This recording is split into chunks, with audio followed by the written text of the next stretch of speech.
परिभाषा को एकदम आप नहीं समझ पाए होंगे। पारिस्थितिक तंत्र होता है ना बेटा, जहां पर जैव घटक माने अजैव घटक। मैं यहाँ पर खड़ा हूं ना, मैं जिंदा हूं, प्राण है मुझ में, प्राण है मतलब मैं जीवित हूं, सजीव हूं। विज्ञान में हम प्राण नहीं कहते, हम बोलते हैं सजीव है, ठीक है ना। और एक ऐसा होता है जो हम ऑक्सीजन, कौन सी गैस ले रहे हैं हम, ऑक्सीजन गैस ले रहे हैं, वो सजीव है नहीं है। हम बिना ऑक्सीजन के जिंदा रह सकते हैं, नहीं रह सकते हैं। तो कहीं पर भी कोई सजीव निर्जीव के साथ आपस में दोस्ती करके रखता है, ठीक है ना, वहीं पर एक पारिस्थितिक तंत्र बन जाता है, ठीक है। अब ये कैसे होता है, ये जंगल है, देखो एक जंगल है ना हमारे चारों ओर, ये एक पारिस्थितिक तंत्र है। अब हम अभी नीचे जो कपड़ा वाली हमारी ये नदी है, देखिए आपने, इसमें भी बहुत से जीव रहते हैं, पानी में रहते हैं, विभिन्न प्रकार के पोषक तत्व लेते हैं, विभिन्न प्रकार की गैसों का आदान प्रदान कर रहे हैं, वो भी एक पारिस्थितिक तंत्र है, ठीक है ना। वो नदी भी क्या है, एक पारिस्थितिक तंत्र है। और जैसे आप नौला होता है, घरों में नौले हैं सबके, वो भी एक पारिस्थितिक तंत्र है। वहां भी कई जीव होते हैं जिनको हम आंखों से नहीं दिखते, लेकिन जीव मौजूद हैं, तो ये कहलाते हैं पारिस्थितिक तंत्र। क्या कहलाते हैं, इनके आधार पर जो भिन्नता होगी उसको कहते हैं पारिस्थितिक विविधता। दूसरा अंतर क्या बताया मैंने तुमको, दूसरा प्रकार क्या बताया, पहली प्रजाति विविधता, दूसरी पारिस्थितिक विविधता लिखोगे आप। नंबर 2 में क्या लिखोगे, पारिस्थितिक विविधता, पारिस्थितिक विविधता। किताब में लिख लेना, अभी समझ में नहीं आ गया तो अगर लिखने में ना, तो पारिस्थितिक विविधता हुई। क्लियर हो गया। अब तीसरी होती है आनुवंशिक विविधता।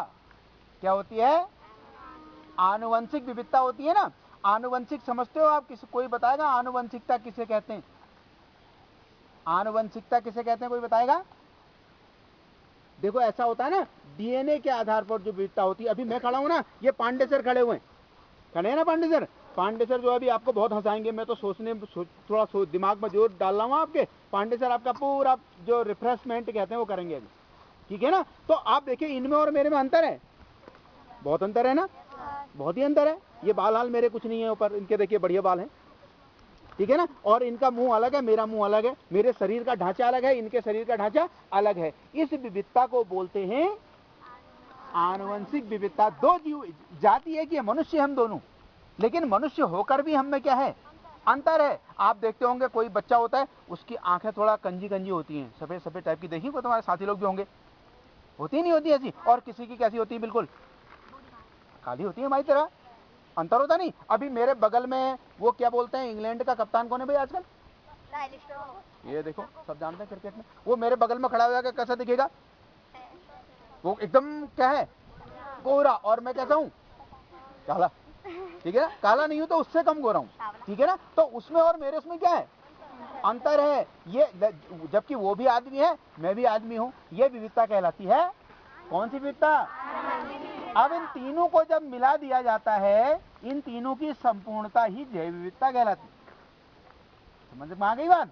अगर हम पर्यावरण की बात करते हैं, अगर पर्यावरण में हम कहेंगे कि आनुवंशिकता पर बात होती, तो वहां आनुवंशिकता पर कोई बात नहीं होती। लेकिन जब हम जैव विविधता का अध्ययन करते हैं, तो हम किस बिंदु का, अंदर से अंदर डीएनए तक की बात करते हैं।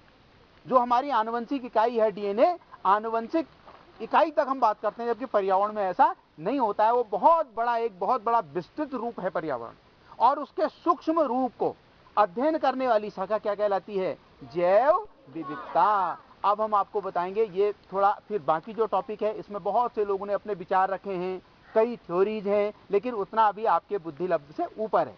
एक तो हमने आपको क्या बताया कि जैव विविधता किसे कहते हैं। अब आप कहोगे कौन सी विविधता पहली लिखाई, प्रजाति विविधता, दूसरी पारिस्थितिक विविधता, तीसरी, इन तीनों को मिला के जैव विविधता कहते हैं, कह सकते हो आप। समझ में आ गया सबके। अब बता दोगे जैव विविधता किसे कहते हैं, प्रजाति विविधता, पारिस्थितिक विविधता, आनुवंशिक विविधता, तीनों की संपूर्णता जैव विविधता। क्लियर हो गया। अब आप देखिए जैव विविधता क्या करती है। अगर जैव विविधता नहीं होगी तो ये दुनिया एक दिन ना बहुत ज्यादा उम्र इस पृथ्वी की नहीं रहेगी। आजकल पूरे विश्व में जैव विविधता को बचाने के लिए क्या हो रहे हैं, प्रयास हो रहे हैं। ये जो हम आपस में अभी बात कर रहे हैं, ये भी जैव विविधता को बचाने का एक प्रयास ही है, ताकि आप उसके महत्व को जानें। आप ये जानें कि अगर आज ये पेड़ पौधे नहीं होंगे तो मनुष्य का क्या होगा।